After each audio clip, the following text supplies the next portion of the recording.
జై శ్రీరామ్. అందరికీ నమస్కారం. చిన్న కథ, మంచి సందేశం. అధిక మాసం వస్తున్నది, జ్యేష్ఠ మాసం, అధిక మాసం. ఈ అధిక మాసం అంటే ఏంటి, ఇది తెలుసుకోవాలి. నేనేం పెద్ద పండితుని కాదు, జ్ఞాని కాదు, నాకు తోచిన 4 విషయాలు చెప్తున్నా. అధిక మాసం అంటే మన కాలగణన లెక్క 365 రోజుల లెక్క ఉంటుంది మనకి. తిథి, వారము, నక్షత్రము, పక్షము, మాసము ఇవన్నీ ఉంటుంది. 6 నెలలకి, 3 నెలలకి సూర్యోదయము, దక్షిణాయనము, ఉత్తరాయణము, ఇవన్నీ మ్యాథమెటిక్స్ లెక్కలు సరిచేసేదానికి 365 రోజులు సూర్య సిద్ధాంత ప్రకారంగా, చంద్రగమన ప్రకారంగా మన వాళ్ళు లెక్క చేశారు పెద్దలు. సూర్యుడు, పృథ్వీ తాను తిరుగుతూ సూర్యుని చుట్టూ తిరుగుతుంటుంది. ఒక రౌండ్ వేసేదానికి ఎన్ని రోజులు పడుతుంది. ఇంగ్లీష్ వాళ్ళు ఏం చేస్తారు, 365 రోజులు లెక్క 10 రోజులు కట్ చేయాలి కాబట్టి 30-31 డేట్లు పెడతారు. ఫిబ్రవరిలో 27, 28, 29 డేట్లు పెట్టి సంవత్సరానికి 10 రోజులు కట్ చేసి దాన్ని సరి చేస్తారు. మన వాళ్ళు 3 సంవత్సరాలకు ఒక్కసారి 30 రోజులు తీసేస్తారు. అంటే 30 డేస్ శూన్యమాసం. దీంట్లో ఏది శుభకార్యం లేదు. అంటే శుభకార్యం లేదు అంటే గాబరైతుడు మనిషి అని అధిక ఫలం దానం చేయండి, ధర్మం చేయండి, పురాణం వినండి, అది చేయండి, ఇది చేయండి అని మనకి ఇచ్చేసినారు. స్వర్గం పోతారు, పుణ్యం వస్తుందని. ఏం పుణ్యం స్వర్గం సంబంధం లేదు. ఇది మీ ఆత్మోద్ధారం కొరకు మీరు చేసుకోవాల్సిందే. ఈ గహనోగతి గీతలో భగవంతుడు చెప్పింది చాలా గహనం. ఇది నీకు తెలియదు అని గీతలో చెప్పింది. మేము జీవితంలో ఎట్లా బతకాలి, మా ఆత్మోద్ధారం ఎట్లా చేసుకోవాలి, సమాజంలో ఎట్లా బతకాలి అనే దానికి మేమే ధైర్యంగా ఉండాలి. ఎన్నో మంది ఆత్మహత్యలు చేసుకుంటున్నారు, ఏదేదో నడుస్తుంటుంది. రోజు చూస్తాం, ఒక జడ్జి మన చనిపోయారు. ఏం ధైర్యంగా ఉండేదానికి ఏం చేయాలి.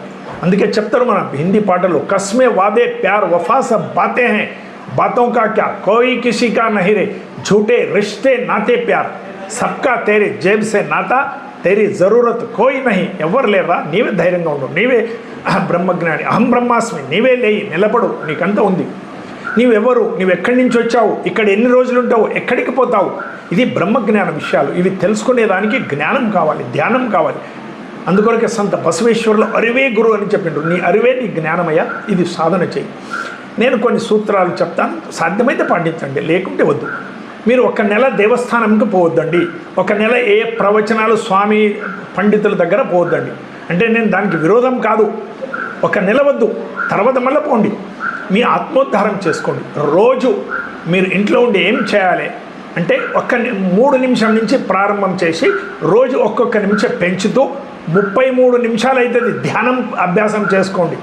శ్వాస మీద ధ్యాస ఉండండి. మీ శ్వాసం లోపల పోతుంది, బయటకు వస్తుంది, దానికి జ్ఞాపకం ఉండండి. విచారాలు వస్తాయి, ఆలోచనలు వస్తే రాని, ఏ ఆలోచన వస్తే రాని, శ్వాస మీద ధ్యాస ఉండి రోజు ఒక్కొక్క 3 నిమిషం నుంచి ప్రారంభం చేసి ఒక్కొక్క నిమిషం పెంచుతూ 1 నెలకి 33 నిమిషాలు ధ్యానం అభ్యాసం చేసుకోండి. రోజు 33 నిమిషాలు మంచి గ్రంథాలు చదవండి. భాగవతం చదవండి, రామాయణం మహాభారతం చదవండి, భగవద్గీత చదవండి, శంకర భగవత్పాదుల భజగోవిందం చదవండి. ఏమైనా రోజు 33 నిమిషాలు ఒకతో కూర్చొని చదవండి.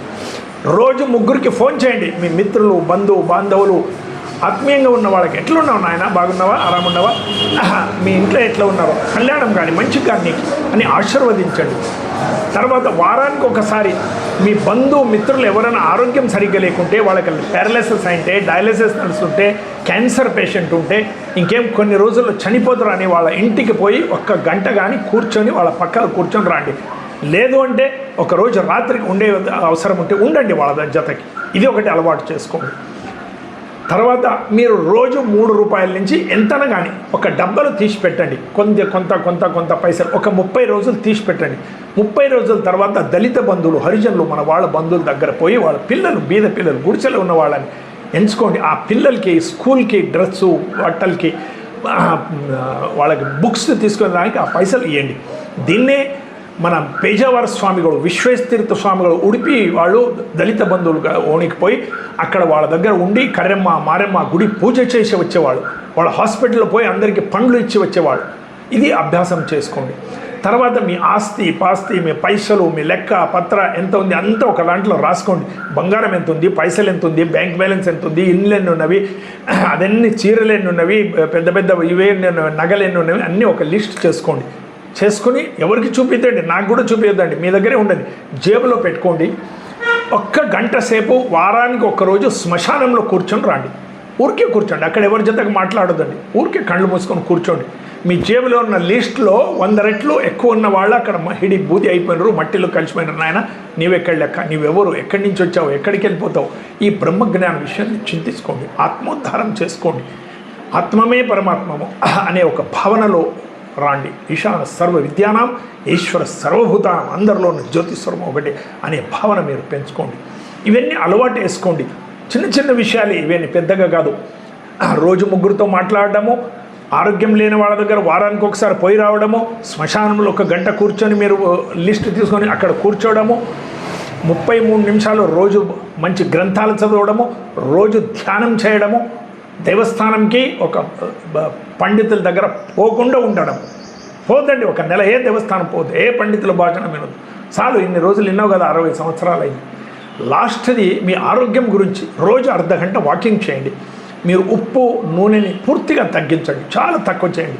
మీ ఆరోగ్యం బాగుంటేనే మీ అంత బ్రహ్మాండంలో ఉన్నది చూడగలుగుతారు. లేకుంటే ఆరోగ్యం పాడైతే ఇంకేమీ లేదు. ఇవన్నీ నేను చెప్పినవన్నీ శూన్యం. ఆరోగ్యం బాగా ఉండేదానికి రోజు వాకింగ్ చేయండి, ఉప్పు నూనె పదార్థాలు తగ్గించండి. మీ ధ్యానము దీని నుంచి ఆటోమేటిక్గా సుధారిస్తుంది. ఇవన్నీ చేస్తే మీలో మార్పు చూడండి. 1 నెల తర్వాత ఎంతో మార్పు వస్తుంది. మీకు ఎవరికి చెప్పేది అవసరం లేదు, ఎవరికి వినేది అవసరం లేదు. అహం బ్రహ్మాస్మి, మీరే బ్రహ్మజ్ఞానులు అయిపోతారు. మీకే అన్ని విషయాలు తెలిసిపోతుంది.